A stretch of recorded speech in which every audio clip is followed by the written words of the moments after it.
Hello, in this video I'm going to finalize the series of the principles of DPS here. So let's get into it. I'm going to try and make this as brief as possible because I know some of the other videos have gone a little bit longer than I intended, and it's not what I wanted, but I'm trying to get as much information out there as I can so that if somebody's starting from the ground up, they've got as much as that information as they can use involved. And then even if maybe you're more advanced, maybe I mentioned something in these videos that you weren't sure of or didn't know, or I'm just trying to help as many people as I can in here. So let's get into this. Like I've covered in the previous video on all the other stuff, if you haven't watched that, you might want to go back and check all those out. This is part 4, so there's 3 previous videos. I've covered a lot of different stuff in there. I'm not going to kind of recap too much there. But in this video, I'm going to go over how you decide how to finalize your build in terms of what skills to use and maybe even what subclasses to use, as well as how to set up your champion points and all of that. So let's get into it. I'm going to start with champion points because that's probably the least detailed as of out of all those things. Um, for PvE and really for PvP, actually, I try to slot these in the green tree. These will really help you get around on your horse. This one as well. They've made a lot of this stuff passive now, which is really nice. You can put this here to keep your upkeep on your repairs done. This right here, if you go picking harvest nodes and stuff, this will give you more resources from that. If you decon any gear, this will give you more materials from that. This right here gives you more valuable treasure. All of that stuff. This does not change the offensive part of your build, but make sure you put in all your passives, and then your slottables will be this Steed's Blessing, Master Gathering, Gifted Rider, and then War Mount. Those are, I believe, the best ones from the green tree to slot. If you've got the points to fill in, like these two here are for fishing. If you ever do that, you might want to put those on, or at least fill them in so you can slot them when you want to. And then these are over here for like doing Dark Brotherhood and thieving stuff. So let's get into the blue tree. The blue tree, this up here is all healing stuff. This stuff down here is for tanking. And then up here is DPS on this arm and most of the head. So depending on if you need crit damage in your build, these two right here are going to be very useful. I would say in most cases, fighting finesse is better because it doesn't matter if the enemy is facing away from you or not, and it will also increase your healing, your critical healing, if that is a part of your build. But this doesn't matter if the enemy is looking at you or not. This will be really helpful, for example, in solo environments when pretty much everything is going to look at you. So this right here is only going to proc when you are flanking an enemy. So like if you're doing dragons and Sunspire, this is not something you want to slot because the dragon is pretty much right in front of you. This is not going to proc on those. So pay attention to what kind of enemy you're fighting. If you need crit damage, I would say probably in most cases just do this one. The difference is only 2%, and having that condition of if they face you and it completely shuts off, I don't like that kind of stuff. So I would recommend putting on the 8% instead and just being good no matter what. Okay, so these stats up here are the most used in PvE DPS. To start off, the staple that should be on every build for DPS for trials is Exploiter. I know a lot of people say, well, if you guys are getting good up times in your teams, that should be a focus for your team. Off balance should be focused on, paid attention to, and put into play. If you're not doing that, that is a big loss in damage. And the easiest way to have this proc is to have somebody run a back bar lightning staff with blockade. That's it. That's all you have to do. If they're keeping that up and down, they will have off balance handled 100% of the time. So I would suggest starting every DPS build, keep this slotted. This is very important. So from there, then you have to analyze what kind of build you have. Do you have a damage over time build, or do you have a direct damage build? So if you've got both, then you can slot both of these and you'll be fine there. But if you're on, like, for example, an Arcanist beam build that's going to flail a lot and beam, and then maybe you're wearing Null Arca, then you definitely want to wear Master at Arms. This buffs your direct damage, which is another way of saying damage that happens instantly and it's done. One hit and it's done. Damage over time ticks several times over a duration of time in small increments of or I should say smaller increments of damage. So if you've got a lot of damage over time on your build, then this is going to be the one you're going to want to use. And then this one here is area of effect. If your spells are not sticking on the target and they're basically hitting the area, then this is what you're going to want to put on. If you got a lot of single target, you want to put this on instead. So it mainly just depends on what type of build that you're running as to what you need to slot. So once you have this figured out and you've got Exploiter, these are going to be the most potent right here. And then this right here needs to be slotted. I would recommend this is probably going to be needed on almost every DPS build, because getting to the critical damage cap, this needs to be slotted. So I would recommend this and Exploiter, and then figure out if you are single target or area of effect, and then if you are direct damage or. So these two are interchangeable, and then these two are interchangeable. Then you need to slot this and Exploiter, and you're good.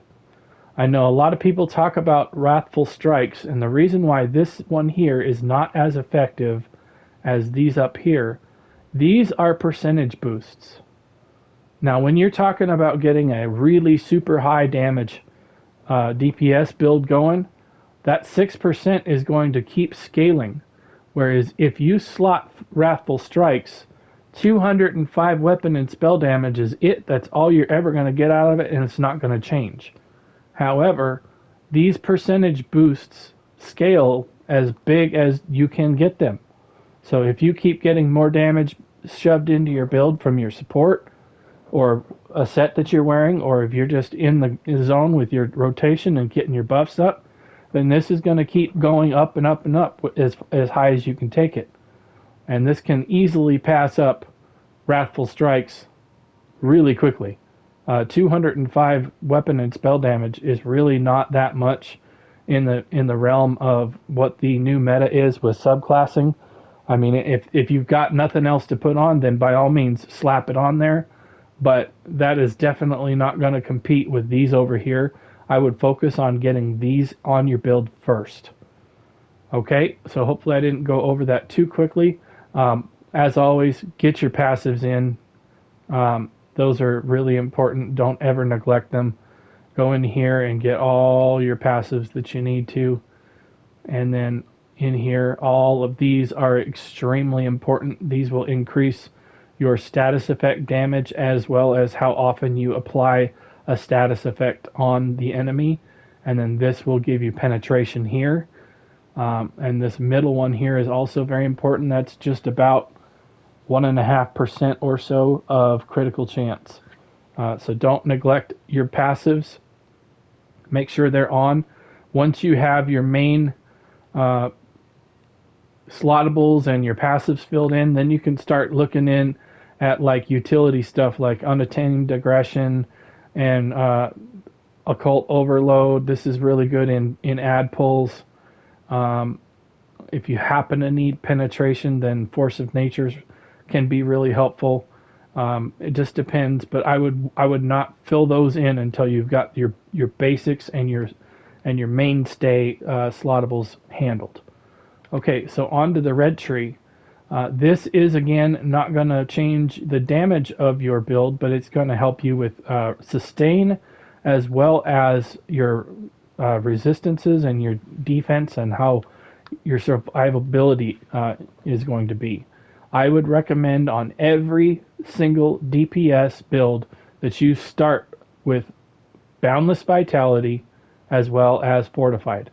Those two things right there are going to increase your survivability greatly. And on top of that, I would recommend that you slot Spirit Mastery on every DPS build as well. This needs to be slotted because it is the DPS's job to resurrect dead allies. And here is the reason why. Let's just say, for example, you're fighting a boss and 2 people die. Yes, 2 DPS are going to have to pull off and res those 2 people, and your damage is going to drop for a little bit. But however, let's just say, for example, that the healers start resing those 2 dead DPS. Now healing shuts off for your tanks, resource regeneration shuts off for your tanks, as well as healing for your group shuts off while they're doing that. And you get more dead bodies, or even worse, a dead tank. So it's extremely important, if somebody dies and you are a DPS, you need to be the one to stop and resurrect the dead body.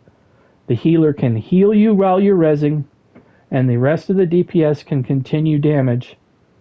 But if you mix that up... Now, the one caveat to this is if you happen to be in a fight where the off-tank doesn't have much to do at that time, then they can say, I'll get the res. That way the damage can continue, the healing can continue, and the main tank can keep doing what they're doing. That would be the one exception. But that would be if the off-tank calls it out. You don't just assume that the off-tank is going to do it. If you are a DPS, you need to slot this because it's going to speed up your res time tremendously. So, after you have these 2 up here, and this one slotted, there's a couple of flexibility things you can do. This one right here is only useful in parsing, in my opinion. The recoveries that you get from this are extremely small, and I would say they are not worth slotting because they just do not give you that much resources. After that, if you're needing resources and you're on a stamina build, you can slot this. If you need magicka, it's this one. However, I will highlight these 2 right here. This is very important verbiage you need to pay attention to. It says, whenever you kill an enemy. Okay, so that means, that's very specific language. Whenever you kill the enemy. So, for example, in an ad pull, yeah, you're doing damage, but if somebody else gets the killing blow to that enemy, you are not going to get anything from this. So this is not going to proc as often as you think. So this may or may not be a very beneficial thing to slot for you. I would recommend for your 4th going into here and getting celerity. This is going to get you movement speed that never shuts off. It's a true 10% increase in speed, regardless of whether or not you are in combat. This will help you get out of mechanics. It will help you run over to res somebody if you need to. It's very, very helpful. If you're running the banner bearer with the Cavalier's Charge script on it that increases your weapon damage with weapon speed, this is an increase of 60 weapon and spell damage just for slotting this right here. So this can be a kind of a quasi adds DPS to your build if you let it. This right here can increase your damage. So that's kind of one way to increase your damage in the red tree that kind of wasn't there before. So think about that. Some other things. If you want recoveries, I would suggest as an alternative to the rejuvenation, I would go into this tree right here, the survivor's spite, and I would fill this in and slot this. Sustained by suffering while you are under the effects of a negative effect. This is going to happen all the time. And this, when you fill it in, is 150 recoveries rather than 90. So it's much more potent than this is here. The difference is this is just on at all times and never shuts off. This one you have to have an effect on you for it to trigger. Another helpful one for DPS is this roll dodge one. If you're in a fight where you have to roll dodge a lot, this will give you a free roll dodge once every 30 seconds. This one is another really great one to have. This is a free break free once every 21 seconds. This would be your last slottable after this one, and this one. Always on your build, never comes off. This would be a flex on the fourth spot. This would be a flex on the fourth spot. Flex on the fourth spot. And probably your mainstay, but if you don't need the speed or you need to slot one of those other flex spots, I would recommend doing that. This right here, these two, by the way, I forgot to mention, these two right here are really, really great in solo activity because you're the only person that is killing the stuff. So this is really good for sustain and getting resources back, because if you're the one killing it, you're going to get the resources from this. And there is no cooldown. So every time you kill something, you're going to get the resources back. So keep that in mind. Again, get all your slottables. Make sure, or excuse me, your passives. Make sure you fill in this, and this. All the passives in here are very helpful. They reduce your consumption of your resources, and they increase your resistances. Just make sure you go through all of your passives and fill them all in. Okay, so that's going to be enough for the CP tree. Now let's get into the skills. I'm going to very briefly talk about subclassing skill lines here, just in the fact of understanding what type of build you're going for. If it's overall direct damage or damage over time, you're going to want to understand what skill subclasses that you're getting on your build as to what type of skills you're going to pair with that to run. For example, if you're going to run the Necromancer Gravelord ability, this skill line has a passive called Rapid Rot that increases your damage done for damage over time. So that means instead of direct damage, you want to focus on damage over time. You want to make sure you got a lot of damage over time on your build, because if you have this skill line selected and then you just load into direct damage, you may not get as much damage out of the build that you were expecting.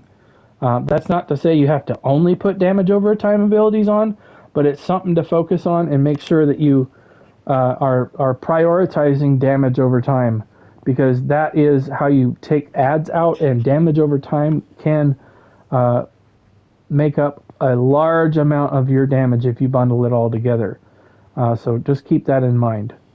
So briefly, I'm going to go over two things. Once you figure out what type of build you have for damage over time or direct damage, most builds are going to have a little bit of damage over time, because you can't just sit there and try to pop 10 different skills in a line and have them shut off right away. So you do need to have like stuff on your back bar like this that lasts for a while and buffs your build, and then your front bar needs to be what you sit on while the back bar stuff is running, basically. But I'm going to cover two main things here: spammables and executes. So let's just go over the subclass skill lines really quickly. The sorcerer is kind of a mess right now because their DPS is kind of split up. Their in-class spammable is on the what I would call the healer skill line, the dark magic, and that is the crystal frags. That is the spammable for the sorcerer. It's mixed in with all these other skills that, quite frankly, are not going to do anything for a DPS build, and this is why this skill line is not selected for DPS, because it's not a DPS line. This is one of the things that's really driving me nuts now, is there's a rumbling of trying to mix in tank, healer, and DPS all in one line. It does not work. There's a reason why when you go to build something, you pick an Arcanist. Why is that? That's because when you go to Herald of the Tome, it's pure damage. And you are going to rip the game a new asshole when you pick this line and the Assassin line from the Nightblade. These are 100% DPS skill lines. When you start mixing them, that's when people don't want to touch them in PvE. So, another reason why Templar is a little bit mixed up. This is the tank skill line. However, if you look at the passives, there's a lot of damage-oriented stuff here. Dawn's Wrath is the DPS line. However, they've got resource. This should be on the healer skill line. It's called Restoring Spirit, and it's on the Dawn's Wrath skill line. It's a little confusing. Restoring Spirit. What's this called? Restoring Light. Why is it on the Dawn's Wrath skill line? This makes no sense. The base class lines need to be worked on, so that's just a little bit of a small rant I'm going to go over. But for DPS, Ardent Flame is the one that you want in most cases from Dragon Knight. There may be some support builds that you try to put Earthen Heart on. That's great. I would recommend Storm Calling over this because this has much better passives and the damage is better on the skills. Again, it's still kind of a hodgepodge mixed mess for the sorcerer. In my opinion, this is probably the worst skill class right now that needs the most help in fixing. Grave Lords by far is the best line for Necromancer. Warden, in most cases, I would say 95% of the time, Animal Companions and Winter's Embrace has some utility, but not much. I would not choose this for a DPS. But let's go over back to the spammables. So, Sorcerer is not really a line I would suggest right now to figure out a spammable from. This is going to be kind of a more your sprinkles on the cookie kind of skill line that you add to your build. This is going to add some passives to your build that are going to kind of elevate elements of your build by giving you some recoveries and some increase to certain damage types. Excuse me, that kind of thing. So, Dragon Knight, again, they sort of have a quasi-spammable with the Oblivion, the Flames of Oblivion, or if you use the Searing Strike, either morph of this can be a spammable. And then this is the in-class Execute. Back to the Sorcerer.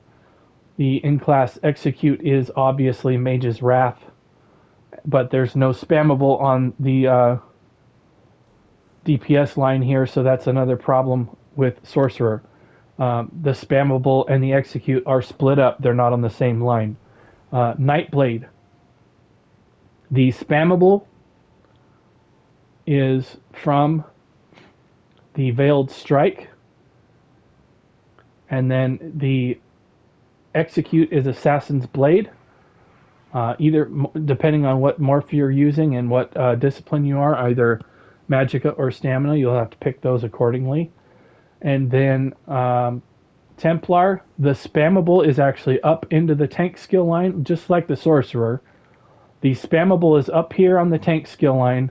The execute is on here in the Dawn's Wrath DPS line. So they're split. The Warden does not have a execute. They have a spammable, which is the dive ability here is a spammable. Depending on which morph you pick, it will either increase your weapon damage or it will just do a bleed over time. There's no execute in here, so there's something you're going to have to think about is if you're getting, for example, Animal Companion with Storm Calling, then you probably want to try and pick something with an execute with either Nightblade or Templar, or excuse me, Sorcerer has an execute. So Storm Calling, you could use Mage's Wrath. However, I will tell you that this is a little bit difficult to run on a stam build because it costs magicka. There's not a whole lot of stamina executes in the game other than Nightblade. The execute for Sorcerer is magicka, regardless of morph, and that is also true for the Templar. The Nightblade is the only one that has a stamina execute. Dragon Knight has a kind of a hybrid with the whip where it takes both resources, so it's a little easier to handle on either build type, magicka or stamina, but for the most part, the executes are magicka based, so you just gotta pay attention to what food you're running and what kind of other skills you have on so that you may be able to sustain spamming an execute when you get into that time of the fight. Necromancer is a little different from all the other classes. They don't have an execute. Their spammable is the Flame or Poison Skull, or you can run the poison, or excuse me, the diseased morph of the Gravelord skill. But what they have in their toolkit is an increase in critical strike chance once the enemy gets below 33%. So rather than having a single execute skill, essentially their entire toolkit becomes an execute just because they get an increase in critical chance by 20%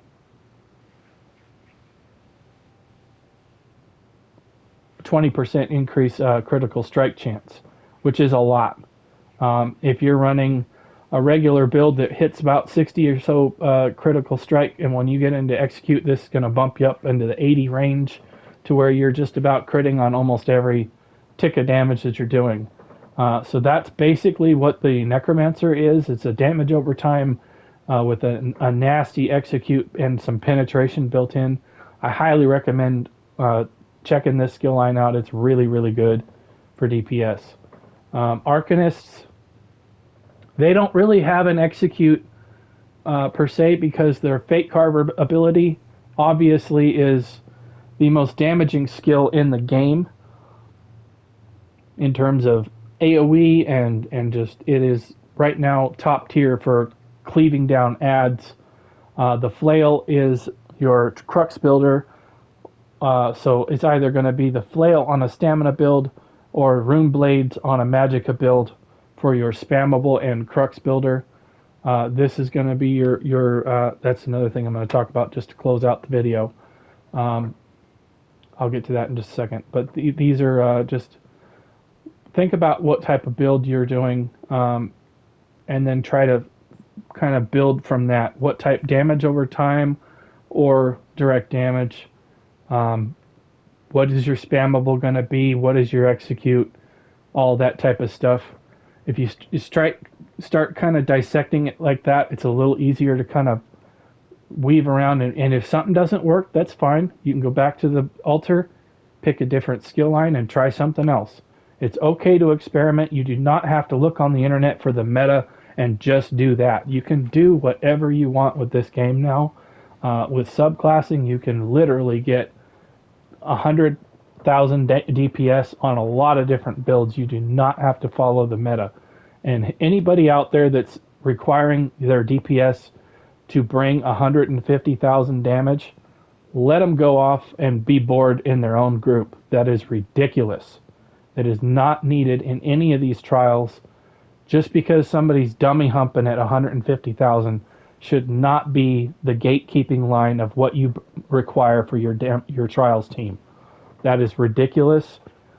100,000 damage is plenty. If you cannot hold an enemy as a tank or heal a group while you've got a group of DPS that is doing 100,000 damage, something's wrong. So keep that in mind. However, I will say it is still your responsibility to bring your best foot forward to the trial. Bring your killer. Do not bring your milk toast, I want to bring my fun role-playing build to the trial. That's not where you bring that. You leave that one in the garage and you bring your Corvette. So that's why I'm very opinionated on each role. Everybody should bring their best dressed player to the group. It's group content. It's not your content. It's everybody's content. So be respectful to everybody in that regard and bring your best that you can. Now, if you have questions and you're still learning, by all means, reach out to your guildmates or whoever. But learning is fine, but don't put somebody through a headache by bringing a build that you know is not going to perform very well. So in closing, I'm going to talk about how you should choose your skills in terms of spammable and execute, and then really quickly focus on a couple of buffs that need to be in your build. So for spammable, this needs to match the maximum stat that you are running. So if like this, I'm a stamina build, I need to find a spammable somewhere in my toolkit that costs stamina. So for me, I'm writing the biting jabs. If you're running dual wield daggers and you don't want to run flame skull or biting jabs in the dual wield skill line, you could run flurry and you morph it to rapid strikes. This is a really good spammable. If you don't like that one, then I suggest going here and running silver shards from the Fighters Guild. This will hit nearby enemies as well for a little less damage, but it still hits a little bit as an AoE, and it will also proc all the Fighters Guild passives on your prop bar with the Slayer passive and the Banish from the Wicked and all of that. So that's another option.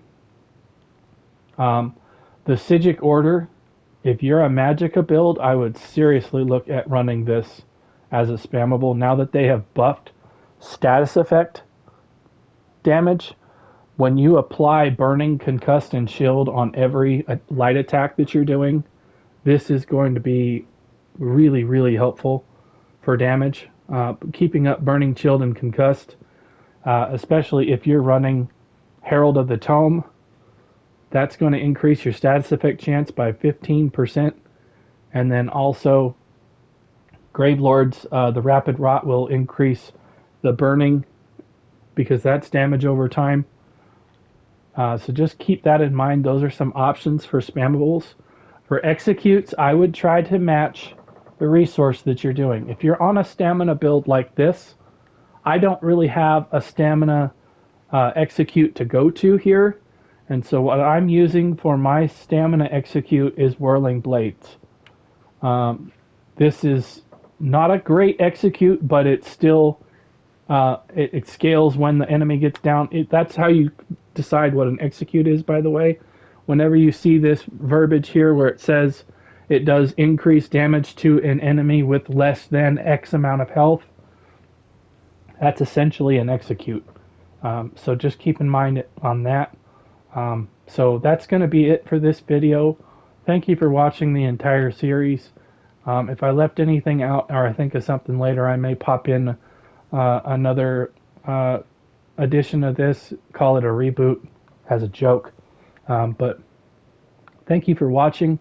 If you like this video and all the other ones, check out my channel, go onto my YouTube channel, go down into my playlists and see if there's anything else that would interest you. Thanks again for watching, and I'll see you in another video. Bye.